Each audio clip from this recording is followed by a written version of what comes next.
of interesting things to say, so, Oh, shit. Well, I feel like the conversation we've been having in the last 5 minutes is a lot more interesting than the shit they're talking about on the radio. Are you kidding me? It's just moronic commentary and stupid sound effects, and it's just dumb. It doesn't make any sense. Well, we have voices. We talk about the issues, I feel like we could do a podcast, and it would be a million times better than whatever that drivel was we were listening to. Without a doubt. It's the greatest podcast ever.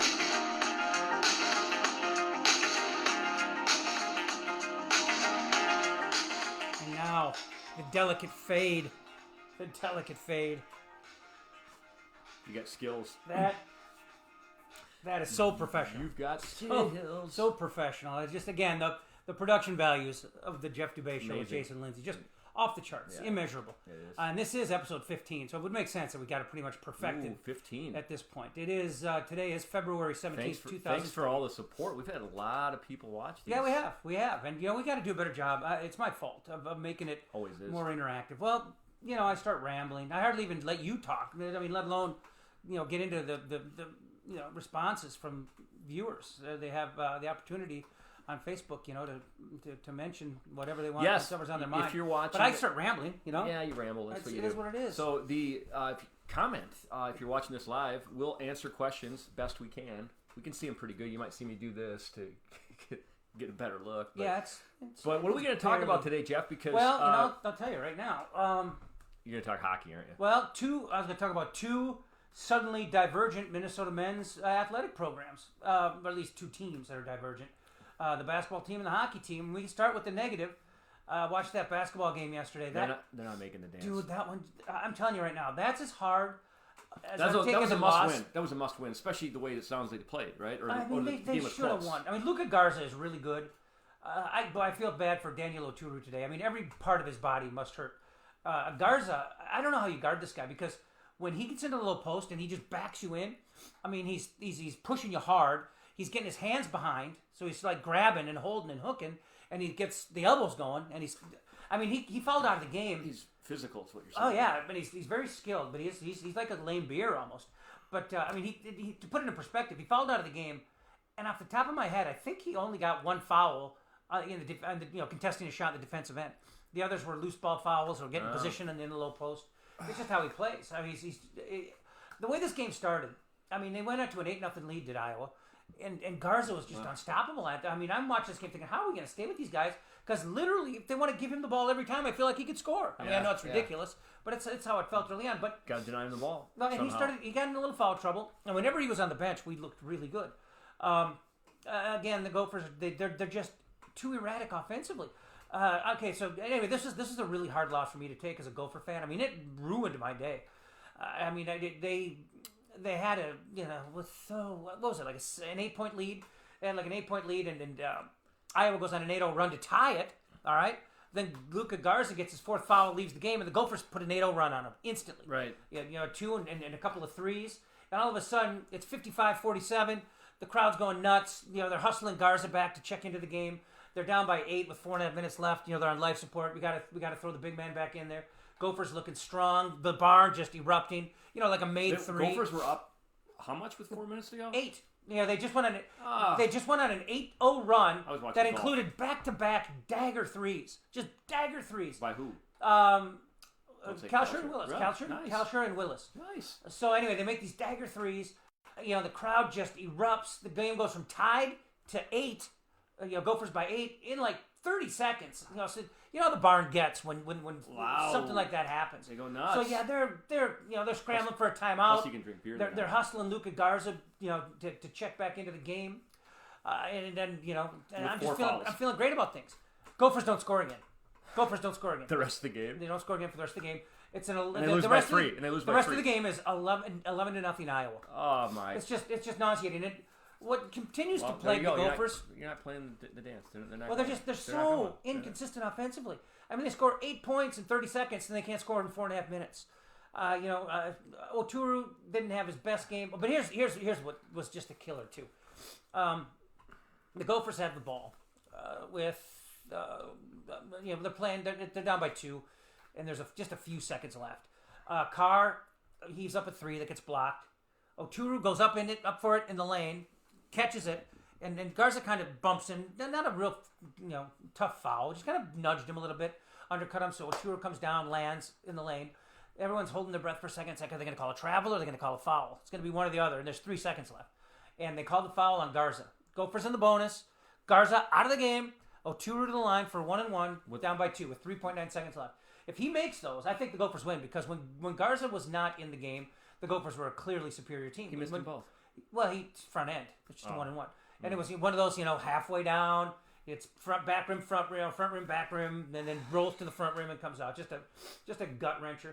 And now here's another thing that really bothered me, even though it's not something that decided the game. So Iowa gets they get the rebound. We get a quick foul. There's like 2.5 seconds left.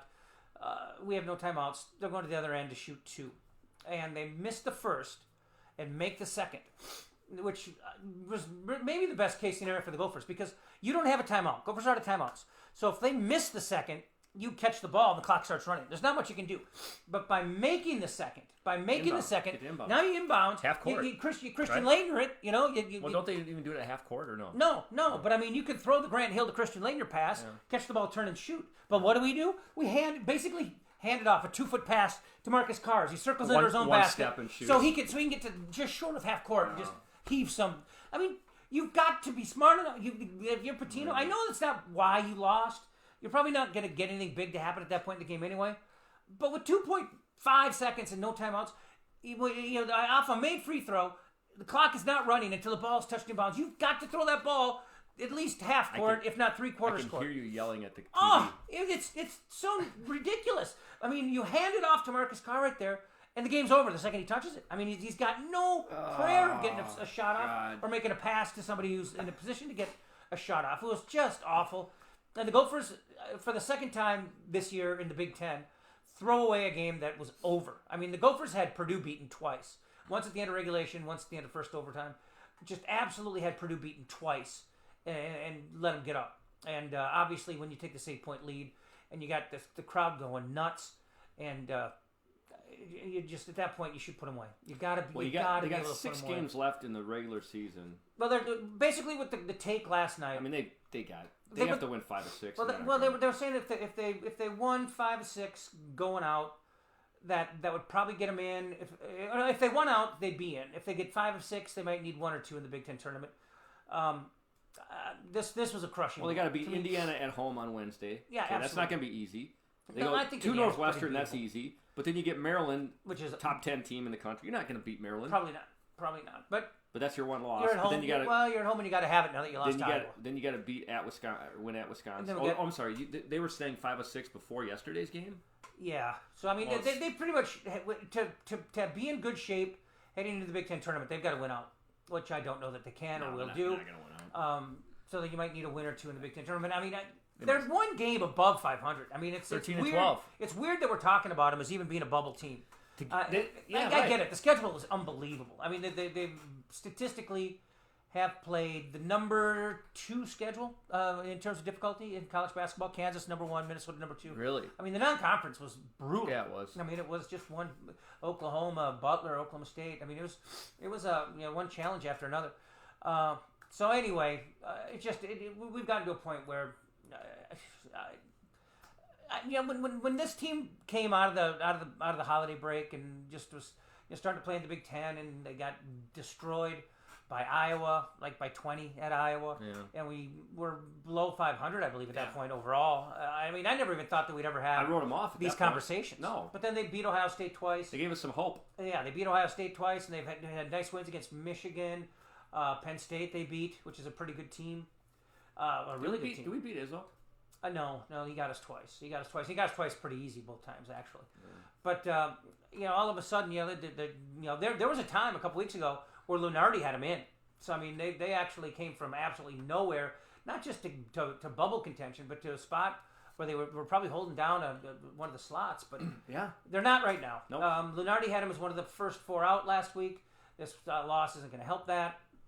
It would have been a quad 1 win, which would have been 5 quad 1 wins. Which I'm not exactly sure what qualifies a team as being quad 1, but apparently. How many people are in quad 1? Well, I don't know. That? I don't know. It's got to be 25 teams. I apologize for I have the worst cold all week long. Still got 2. PA used to call it the 100-day cough. I mean, I get it like this time every year, and it would not last. I mean, it would last 3 months.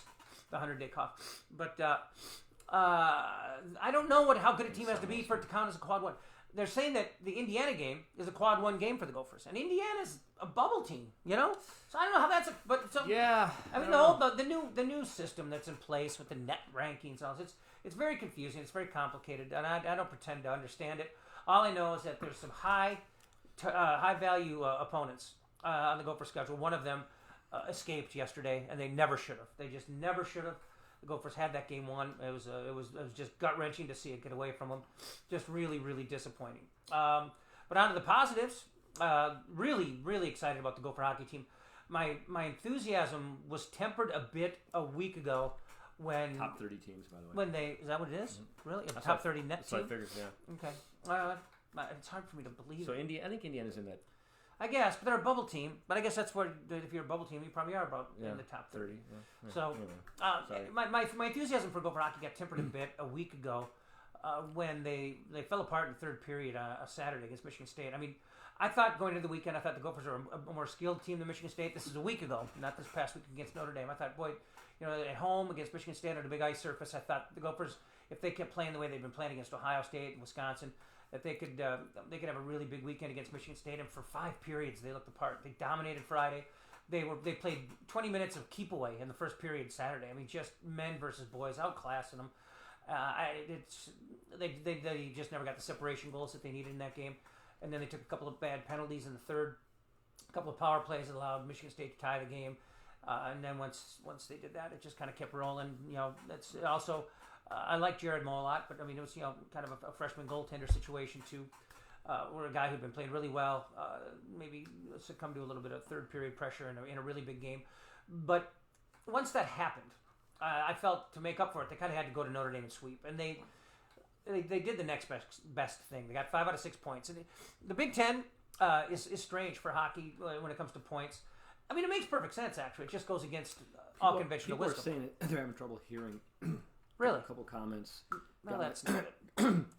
Well, that's no good. Yeah, I don't know why that would be though. Yeah, I mean, this thing I tested it. I tested the levels. Super duper. Because there's nothing like starting over. But we're gonna keep going with this, and we might make it a short show, and I'll listen back to the sound, and if it's terrible, we'll scrap it. But anyway, back to what I was saying. They go into Notre Dame, they take 5 points out of 6, which means that they had a tie where they get an extra point with a shootout win, and then they had a regulation win for 3 points. In a real gutty fashion on Saturday, coming from behind, down 1-0 after 2, they get a couple of goals, really nice goals, by the way. When the Gophers are on, I mean, this is a group that's ridiculously young. I believe it's either 18 or 19 of the players are sophomores or freshmen. I believe 11 are freshmen. So you look at the top couple of lines. I mean, McLaughlin and Walker on the first line are sophomores. Myers and Ranta on the second line are sophomores. We got a comment. I can hear you good, so somebody can hear us really good. Good. You just turn up your volume, folks. But anyway, the Gophers are, bottom line, is a really young team, but 2 dynamically talented defensemen on the blue line. Jackson Lacombe looks just freaking amazing right now. And the learning curve was a little slow for him. He was a little slow to go when the season started. I mean, this guy, I love watching skilled defensemen, and anybody who's watched Gopher hockey knows that's been the trademark for many years, and it just hasn't been in recent seasons, and it's been one of the biggest drawbacks for this team. But Jeff, how many? So the Gophers are. What's their record? I mean, does it go by record? Is this how this works? They're only a few games over 500 too, because I mean they were really what they want to do is get into this tournament, right? And how does that work? Well, you know what? I have the way the college hockey system works. I don't want to get into all the intricacies of the pairwise, but it's the only. I mean, my understanding anyway. I don't know how they seed the softball tournament or the baseball tournament, but the hockey tournament is completely 100% objective. There's no judgment. There's no committee. I mean, there's a committee, but they just kind of handle who plays where. But there's something called the pairwise. It's a ranking system, and it's all based on comparisons, where you are compared to every other team in college hockey on a number of criteria, like your RPI percentage, your record against common opponents, your record head-to-head, and however many comparisons you win, you're ranked by that. The Gophers are currently ranked 16th in the pairwise. And if you're one of the top 12 or 13 teams in that comparisons table, you are going to be probably an at-large team in the NCAA hockey tournament. There's 16 teams that make it, but with automatic bids, conference stuff, you got to be in the top 12 or 13. So they're a bubble team right now. Yeah, I mean they're 16th in the pairwise, but they're first place in the Big Ten. Now that's what's so encouraging to me. They are tied with the Penn State Nittany Lions for first place in the Big Ten. They go to Penn State this week. The Gophers have 2 games in hand on Penn State. So if the Gophers get any points at all out of Pagula Ice Arena in Happy Valley this weekend, they've got a really good chance to lock up the Big Ten. Pagula. They have a great chance to lock up the Big Ten at home against Michigan, while Penn State is idle in the final week of the season. So the Gophers, if they do that, that means they would not have to leave home for the run of the Big Ten tournament. They'd be home for all 3 rounds. You win that, you're an automatic bid. And if they got that, if they do all the things I just described, they'd climb high enough in the pairwise to get an at-large bid anyway. But why it's important? Well, it's important for 2 reasons. You never know. I mean, the puncher's chance, chip in a chair. Are the Gophers, would I call them a national title contender? No. But I mean, we talk about this. I've talked about this before in other forums. Yale won as a 4 seed, and they were awful. Michigan State won as a 4 seed, and they were awful. I mean, these were not good teams when they won national championships. In the last 10, 12 years. I mean, Yale as a 4 seed beat the Gophers, who were a 1 seed, and then Yale went on to win the title, and they were nauseating to watch. They had no talent, but I mean, they had very little skill. Let me put it that way. But the teams get on these weird 4-game runs. No, so don't get me wrong. I'm not sitting here predicting that happens with the Gophers. But what the real value in it is, the Gophers are going to be not good. They're going to be really good next year and the year after. Yeah. So it'd be really good to get a young group a taste of tournament action. Selling some hope for the future there, Jeffrey. They got so much young talent. How are my Minnesota State Mavericks doing in the WCHA? They're going to win the WCHA. Nice. And if I'm not mistaken, they are 2nd in the pairwise. Nice. 2nd or 3rd. So they're going to be a number 1 seed. It's bizarre though. Anything short of a Frozen Four is going to be disappointing for them this year. Is what you're saying? With their current coach Mike Hastings, they have never, if I'm not mistaken, never won a single NCAA tournament game. That's right. They got one and done last year. Well, yes, as a number 1 seed, it's 2 or 3 years in a row. Yeah. I mean, they've gone in and gotten Holy Crossed, which is a painful reference for me to make. Yeah. They've gone in and gotten Holy Crossed multiple times, and it's got to be just an albatross. I mean, just right. If you're Minnesota State, you're going to be a number 1 seed. You go in, if you fall behind in a game, just 1-0. You got to be like, oh my God, it's happening. Yeah. They're like Marv Levy and when do the tournament start? When do the tournament start, Jeff, for college hockey? Well, there's 2 more weeks in the Big Ten season. Gophers are at Penn State this week, home for Michigan the following week, and then the Big Ten tournament starts. The Big Ten tournament, I think, starts a week before all the other conference tournaments because there's an extra round in the Big Ten tournament. Yeah. So then, so not this weekend, but the following is the end of the regular season. 3 weeks later is the end of the playoffs, and that would be the start of the NCAA tournament. And it would just, considering how overmatched, I want to say bad, because there was always talent, but considering how completely overmatched and out of place the Gopher hockey team looked in the first half of the season, it would be a tremendous accomplishment to win the Big Ten, which is down this year, but nonetheless, to be as young as they were and just, you think back to weekends where they got just annihilated by North Dakota and Penn State, just completely outclassed in every element, just didn't look like they belonged. To get from that point to where they are now, where they've put the sweeps on Ohio State and Wisconsin, then had a tough split against Michigan State, but a near sweep 5-point weekend at Notre Dame. If they get any points out of Penn State, and they come home with a chance to sweep Michigan to win the Big Ten, which isn't a gimme either because Michigan's been pretty hot. But if the Gophers win the Big Ten and get to the NCAA tournament or either or, it really would be amazing considering what they looked like before the holidays. Got a comment before I ask you a question about the Wild, if you don't mind answering that. Yeah, Phil Olson, one of our favorite fans, says, I can't see the C more, but I can get part of it. In my opinion, if you don't go 50% wins in your conference, you should play in. I think he means shouldn't play in the big dance. Yeah. And then he makes some comment about hoping his Badgers get to first of all, we hope your Badgers lose every game the rest of the season. The Gophers beat them by 18 and made them look bad. I'm not kidding when I tell you, and I know this is going to sound, Homer. Are the Badgers a bubble Homerism. team too? I don't even know how they're doing. Oh no, the Badgers it's easily comfortably, and I'll tell you right now, the Gophers are a better team than Wisconsin. If you go back to the beginning of the season and play our non-conference schedule again, I think we do well enough to be in a position to get in. I mean, I watched the Gophers play Wisconsin. The Gophers are a better team than the Badgers, but Wisconsin's resume is better, and they do deserve a bid. Wisconsin absolutely deserves a bid. It's a shame that the Gophers couldn't. I'm sorry. To finish, Phil, I finally figured out.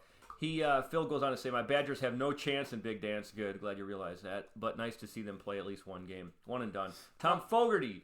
You know what? Don't count any Big Ten team out one and done, because the conference is so good and these teams are so battle tested. They're not going to be any high seeds. They're not going to be no 1 seeds and probably no 2 seeds. Maryland probably is going to be a 3. Once the tournament starts, I root for the Big Ten. Except for Wisconsin. Yeah, me too. So, it's going to be all right. I don't think I can cheer for Iowa either, because Luka Garza is just such a goon. So Tom Fogarty. I mean, for one thing, his name sounds like he should be... Is his parents named him Luka? Yeah. Well, I mean, it sounds like he should be a character from The Godfather. You know? Like Luka, this is a Sicilian message. Is he Hispanic? Luka Garza sleeps with the fishes. You know? Is he Hispanic? No, I think he's Italian.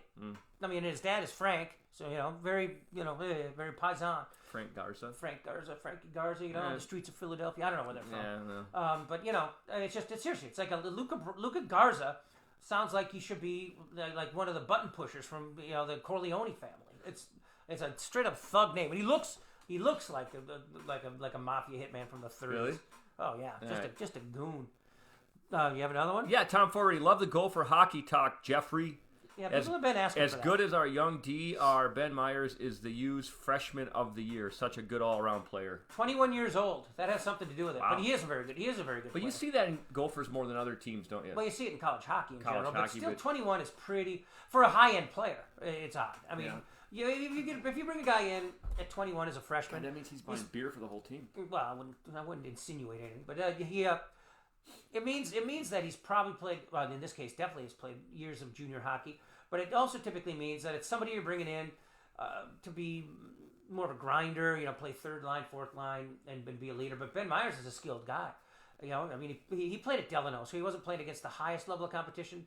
But when he was in high school, anyway. But I mean, he was always skilled. He always put up big numbers, and he was brought here to be a top 6 forward. It's just I'm confused why they had to wait so long. I guess he had some growing to do, some physical maturing to do. I don't know. 21-year-old freshman of the year. Yeah, well, he's been very good. I tell you what, though, the way Jackson Lacombe is playing right now, it's dazzling. I mean, the Michigan State game last weekend, he had a shift where he just basically skated around the zone with the puck, the offensive zone with the puck, like did 2 or 3 laps and just narrowly missed scoring on a wraparound.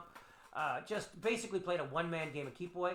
He had a rush this weekend against Notre Dame, I believe, on Saturday night, where he rushed it up and he was coming in 2-on-1. He dropped the puck to himself between his legs, walked around the defenseman and threw it up front. I think for Brodzinski, who did not finish, but just the talent level of Jackson Lacombe and Ryan Johnson too. Ryan Johnson is very talented too. I think he's a little behind Lacombe right now, but boy, just the skill on this blue line. Then you get a guy like Mike Kester. Where's Ben Myers from? Is he local? Delano. Yeah, he's from Delano. Delano. Yeah, not exactly the hockey. I was going to say, are they known to produce hockey? No, not really. Darren Bakken, Gopher hockey raw. So people like the Gopher hockey talk as much as I don't know much about Gopher hockey. I'm glad that we're pleasing the audience. I want to ask you a question, and I know you don't follow the Wild like you follow Gopher hockey. Not as close. Bruce Boudreau, your thoughts? Like when I first heard it, I was surprised for like a second, and then I'm like, why am I surprised? I mean, why was anybody surprised? I mean, Guerin, the GM, and this is true for any GM. It's true for any team that makes a front office change without making a coaching change, regardless of the sport. Yeah. I mean, if the coach is kept on, if he is retained by that GM, he better really, really win. I mean, at a high level. Yeah. Because he's not that guy's guy. No, right. I mean, if you're a GM, one of the reasons you want to run a team is because you want to run a team. You want to put the people you think are the right people in the right places and see how it goes. Yeah. You don't want to just get there with spare parts, that were there when you got there. Everybody wants to put their own guy in place. I mean, Paul Molitor, was a year removed from Manager of the Year when the Twins gave his walking papers because they wanted to get they wanted their choice. They wanted Baldelli in there, and you can't argue with the success, but.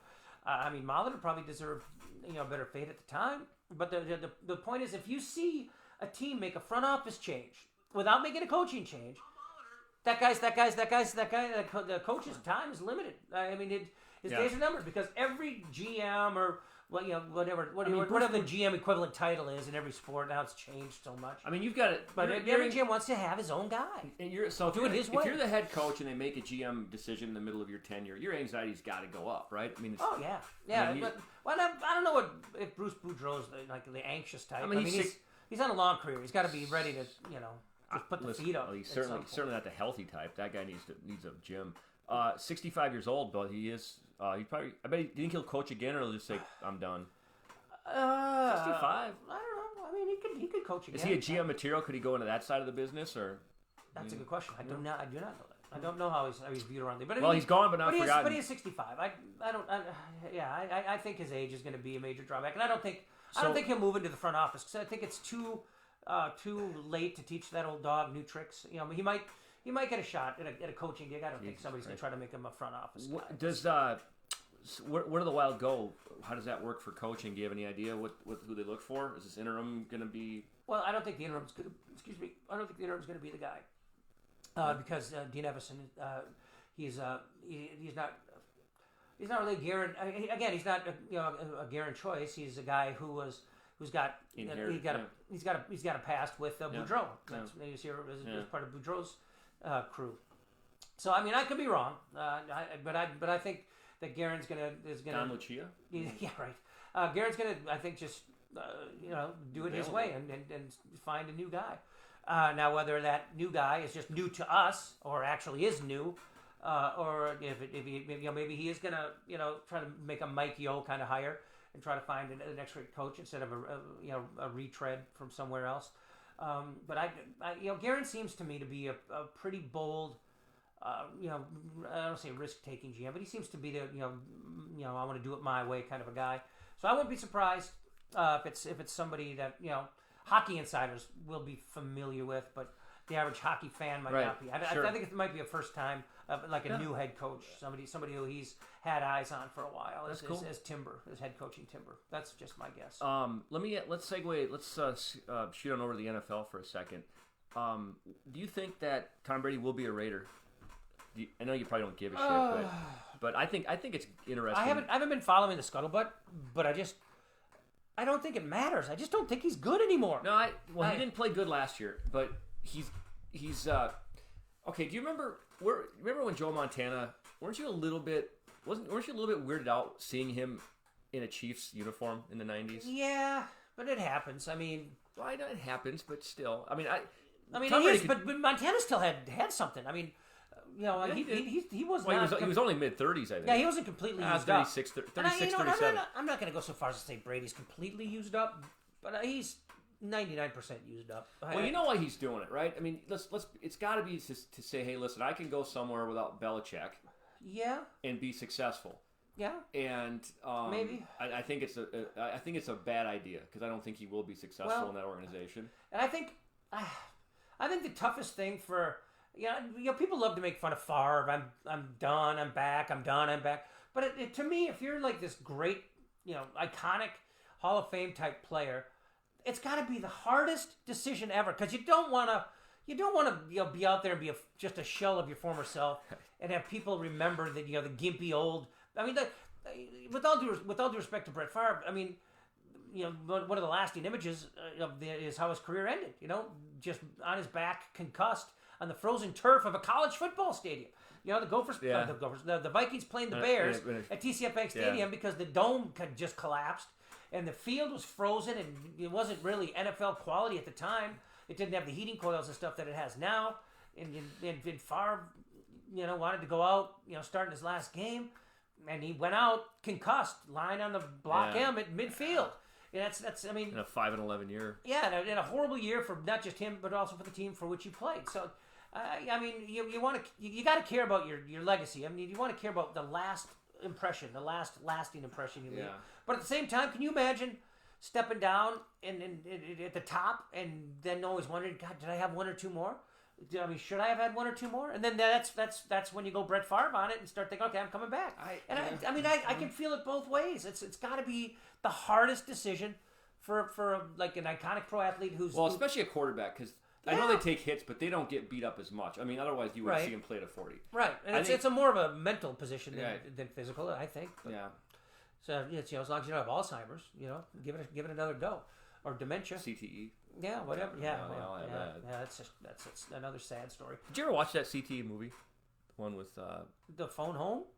Oh, that's E.T. Yeah, that's E.T. This whatever that CTE movie is called with Will Smith. Did you ever watch that? Oh, no, I didn't. But I did watch the Aaron Hernandez documentary on Netflix. I watched that too, man. That was something. Yeah. I don't know how to feel about it. Yeah. I don't either. I've been. I don't know. I don't like to think about it. But anyway, that's going to wrap up episode 15 for us. I hope you could hear it. We got some comments saying just fine, but Phil Olsen, one more last. He said, I hope you increase volume. My phone is maxed out. Maybe I need a new phone. LOL. I don't know. We had two people say they couldn't hear, but I turned my phone up. And I can just hear fine. it. I can hear you do that. I mean, Phil, maybe you needed to turn your hearing aid up. You are 71 years old. I love you. But I mean, I can hear it just fine. It's fine. So anyway, you never know. It's the internet, for God's sake. Blame Jeff. It's the internet, and we're here in the Butler cabin. We don't always know what kind of signal we're going to get. So, speaking of the Butler cabin, we're still working on a deal. Are we going on site to Hastings? We might be going on site, hopefully to Hastings Golf Club to do a little Masters preview. As a matter of fact, we might do more than one show down there. And my friend Brian Grindy, who is the assistant pro, are we going to get a free bucket of balls or something? Well, no, you're gonna get some free golf. I don't know that I'll be able to take advantage of that. But I will. There could be. We don't need to talk about compensation. We don't need. No. I mean, we don't need to talk compensation right now. We'll do this off the air. But Brian Grindy, a friend of mine, assistant pro at Hastings Golf Club, also a great golf mind, will join us for a three-headed preview of the Masters if this all comes to fruition, as we're hoping it does. He's also a childhood friend of Tom Hogue, who's actually doing pretty well on the West Coast. Whose name I didn't know until you told me. He's doing well on the West Coast swing, but he always seems to do well on the West Coast swing. Did he make the cut at Riviera? I don't know, but it's Brian's opinion that Tom needs a week or two off. But Tom's one of the maybe that might be a little burnt out right now. Does Tom need a caddy? Tom had it was either Torrey Pines. It was Torrey Pines. He had a really good finish. He was paired with Tiger Woods in the fourth round of Torrey, and he beat him straight up. Really? Finished top 10. I don't remember exactly what the number was, but but anyway, he's a Fargo guy. I don't mean a fan of the movie. I mean he's like from Fargo. Another great golfer from Fargo. Yeah? They just pour out of there. Yeah, it's a mecca for golfers. Mm-hmm. Hey, I'll tell you what though. They talk about the winds of West Texas. Yeah, go to Fargo and play in the summer. Go to Grand Forks. Yeah, even worse. Yeah. I've always joked about this. I mean, Grand Forks is the coldest, windiest, nastiest place, weather-wise, I've ever been. And the University of North Dakota is a flight school. I guess they figure if you can land a plane, in the winds of the flatlands of a place like Grand Forks, and you can land a plane anywhere. Yeah, I guess. Yeah. I mean, it's got to be to airplanes what Lake Superior 1975 was to the Edmund Fitzgerald. I would rather live in Baghdad than Grand Forks, but anyway. Yeah, maybe even Kabul. Yeah, I mean, Grand Forks is way down my list. I mean, I'd Kabul, Baghdad. Kabul. Yeah. What's wrong with Kabul? I mean, it's Afghanistan. It's less civilized than Iraq. I mean, Tehran, or at the moment, Hong Kong. Fallujah. Yeah, there's some beauties out there, and then just a little farther down, Grand Forks. But all right, that's it. Show's over. I hope everybody can hear it. Hopefully you did listen. Hey, how does this work? Can people share it? Like, can they share it? Yeah, absolutely. They can have little viewing parties. I do that a couple times. Share it if you for your sports friends, local sports friends, for sure. Just to see my sharp new cut. Look at that. Doesn't it look good on the screen? Yeah, your hair looks good. Dude, I cut that myself. Look at that. Yeah, you even got less gray than I do. Dude, look at how bald I am. Yeah. All right, that's enough vanity. All right, thanks everybody. We'll see you. Peace out. We'll see us next week.